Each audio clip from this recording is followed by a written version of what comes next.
Deer kelaguin. So I have a section of the hind leg or the back legs of the deer.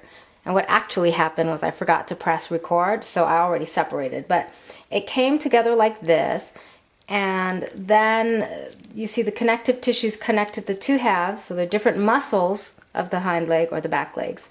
And you just kind of run your finger between the muscles, separate them, and then use a knife for the tougher parts.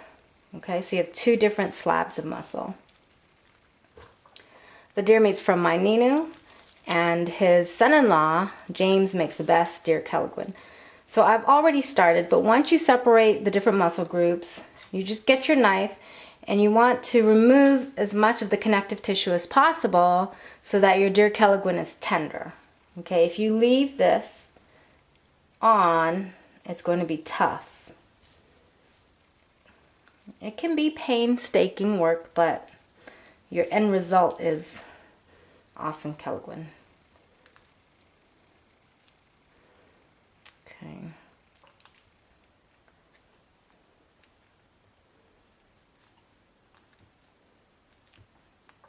I'll get to that part later.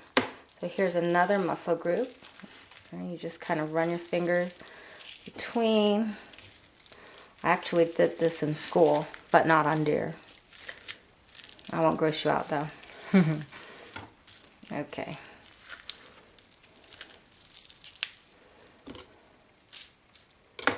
I don't know the names of the muscles for deer, but for humans, there's 4 quadricep muscles. We don't have hind legs, right? Well, way back when. Anyways, 4 quadricep muscles, 3 hamstrings, and a couple of inner thigh muscles. So I don't know what this muscle is here. I'm going to separate it. Just makes it easier. Look at that. Yum. I still have to work on those, but here we goes another muscle.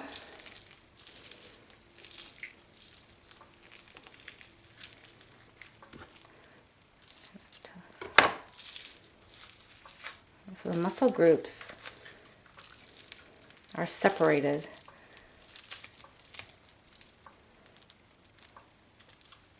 By connective tissue. In humans, these tissues have names, but I don't know about deer, probably. Okay.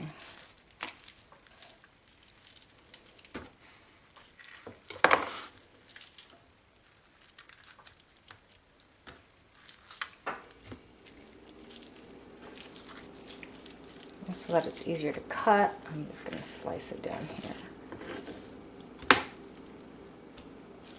Ooh, look at that. Look how good that looks. Awesome.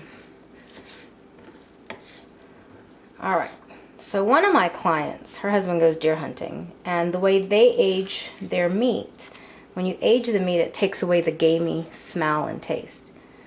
I'm not sure how Nino and Nina age their deer, but anyways.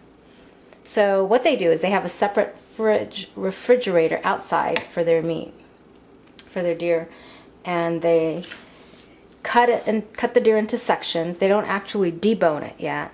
Cut the deer into sections and lay them on large cookie sheets in the refrigerator. Lightly or loosely cover the meat with wax paper and just leave it in the fridge like that for 7 days, a week, she said. And that really helps enhance the flavor and the texture of their meat. Okay, so I'm just going to remove as much of this connective tissue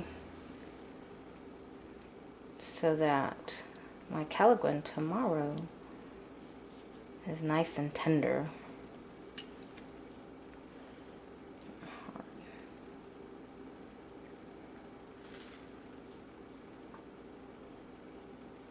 I know, don't cut my fingers. I've been very lucky. I have never cut my fingers, knock on wood, with my knee.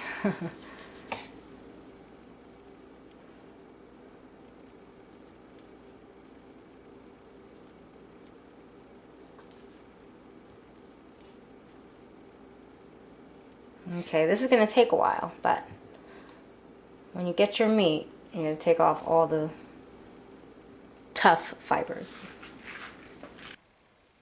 Okay, so what I did is I separated as much of the connective tissue and just cut that big piece of muscle into smaller muscles, or smaller pieces. Okay, and you can cut your meat with the grain, some with the grain and some against the grain. So the grain of the meat is the direction of the little, each muscle cell, and you can see that easily. Cut this here. And then slices.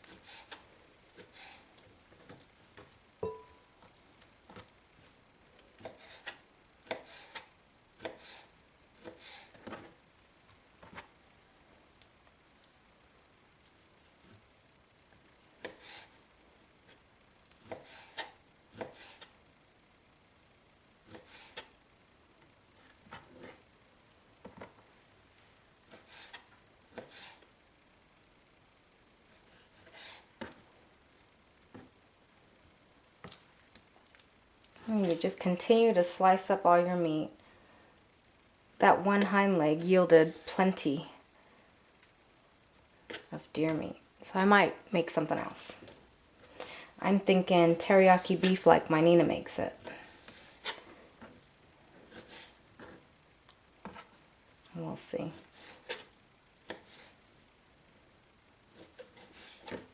Long strips. All right, just continue to cut your meat. There's a piece of fiber there. You just cut around and take it out.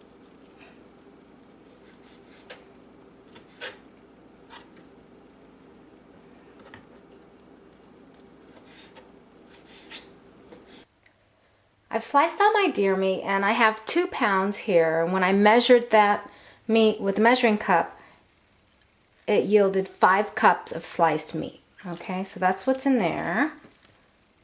And we're going to add some lemon powder, salt, and water. Let it marinate overnight and then add more seasoning to make kelaguin. Here's a tablespoon of lemon powder. Cousin James said this helps to get the gamey taste out. That was half a teaspoon of salt and just enough water to cover it. That's a cup. Okay, I like my kelaguin watery.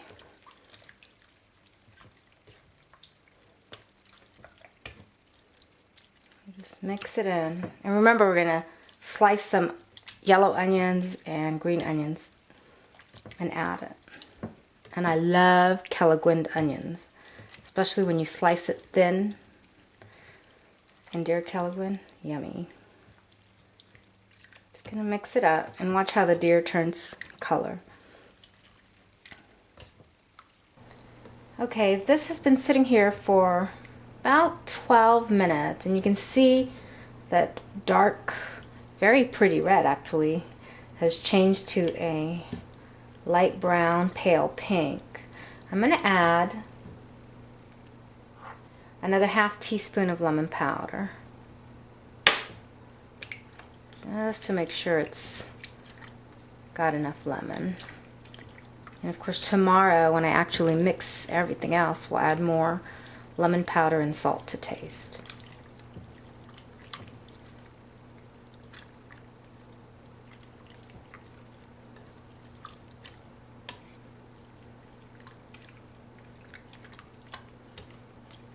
Okay, I'm going to let this sit in the fridge overnight.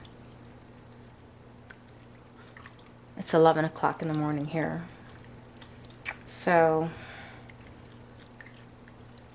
tomorrow morning I will finish mixing this up. Alright, so I've taken my deer meat out of the fridge. I'm just going to taste it. It's good, but we need to add more seasoning. So here's a half tablespoon of lemon powder, another ½ teaspoon of salt, and 1 teaspoon of minced ginger. Let's mix that all.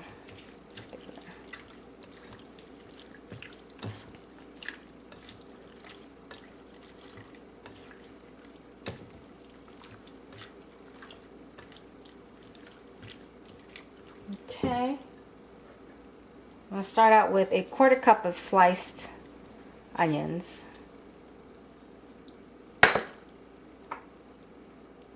and 2 tablespoons of green onions. Mix that in.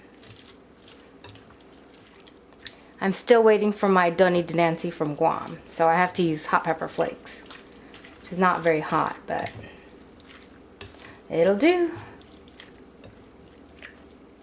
So using ginger in kelaguin, we don't normally put ginger in chicken kelaguin or shrimp kelaguin, but using ginger in the deer kelaguin helps hide some of that gamey flavor. Tasted good out of the fridge. Okay, add the rest of my onions. So a total of ½ cup of thinly sliced yellow onions and a total of 1/4 cup green onion.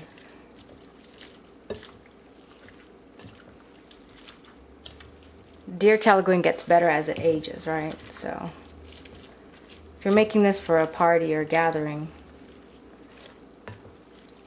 I would do it 2 days ahead of time so it soaks up.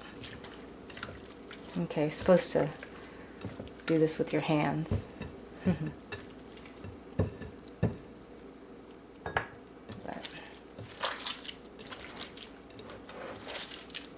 Mix it all in. Do it before you put the doni, right? Otherwise your hand's going to be hot.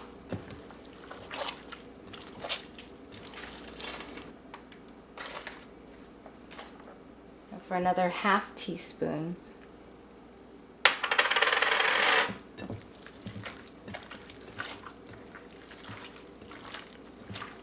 I have my titiyas already done. Need to make some rice.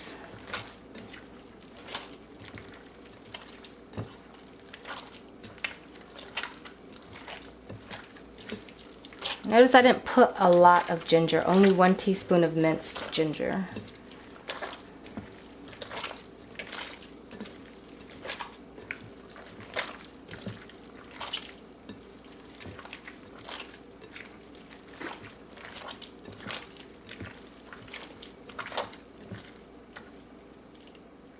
Small piece.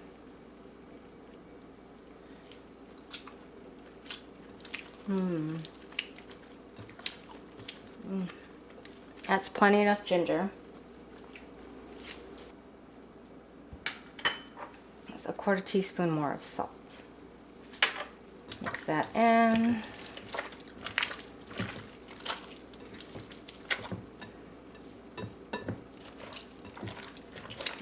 Some people add sliced ginger, but when you mince it, you enhance the flavor of the ginger, so it's a little bit stronger than sliced ginger.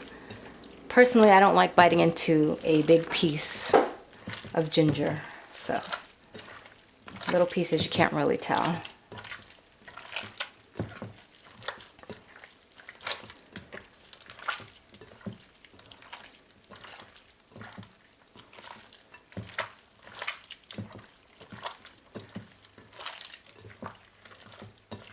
Okay.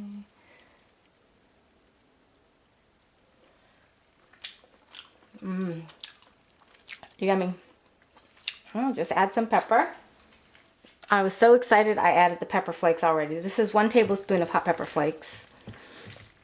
It's yummy, soft, lemony. I'm going to get this all mixed up and then put it in my fridge for a couple hours just to really let the flavors soak in. And I guess I know what I'm having for lunch today. So there we go.